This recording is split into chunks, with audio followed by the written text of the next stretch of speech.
महाराज जी के चरणों में त्रिबार नमोस्तु। मेरा नाम काव्य जैन है। मेरा प्रश्न ये है कि मेरे मन में दो विचार उलझे रहते हैं। एक कि मैं धर्म के पथ पे चलकर आगे दीक्षा लूं या अपने करियर में आगे बढ़कर क्रिकेटर बनूं। इनमें से किस विचार को चुनकर अपने जीवन में आगे बढ़ूं?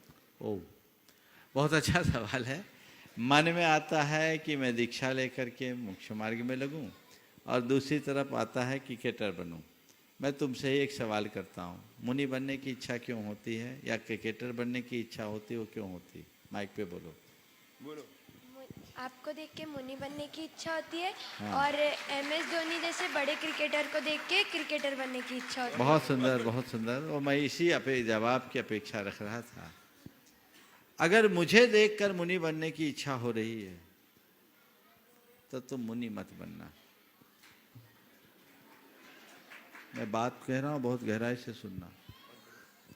जो लोग मुनियों के ग्लैमर से प्रभावित होकर के मुनि बनते हैं, वो ग्लैमर की दुनिया में पागल हो जाते हैं, मुनित्व का आनंद नहीं ले पाते। समझ गए? तो तुम मुझे देख रहे हो, इस ग्लैमर से प्रभावित होकर के मुनि बन रहे हो, मत आओ। मुनि बनना है तो अपनी अंतरात्मा की आवाज से बनो, तब तुम मुनि जीवन का आनंद ले पाओगे।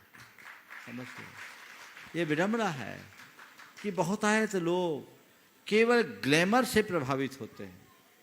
वैराग्य से प्रेरित होना चाहिए, आत्मा के कल्याण के लिए। हाँ, अगर तुम मुझे देख करके मुनि बनने के भाव जगाए भी हो, अच्छी बात है।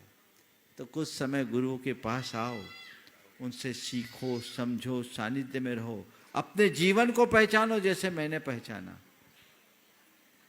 और जिस दिन तुम्हारी अंतरात्मा तुम्हें एक कहने लगे कि जीवन का कल्याण करना है, तो बस यही एक रास्ता है, उसी दिन तुम उसमें लग जाना। फिर ज़्यादा कुछ कहने और करने की जरूरत नहीं होगी। तो मुनि जीवन के प्रति व्यक्ति को जागरूक होना है, वैराग्य से प्रेरित होना चाहिए। बिना वैराग्य के साधु जीवन को अंगीकार करना कतई लाभकारी नहीं होता। समझ गए? इसलिए अभी तो पढ़ो, पढ़ाई करो, फिर बाद में अपना गोल सेट करना। बस अपने आप को पहचानो, मैं कौन हूँ और मेरा कर्तव्य क्या है।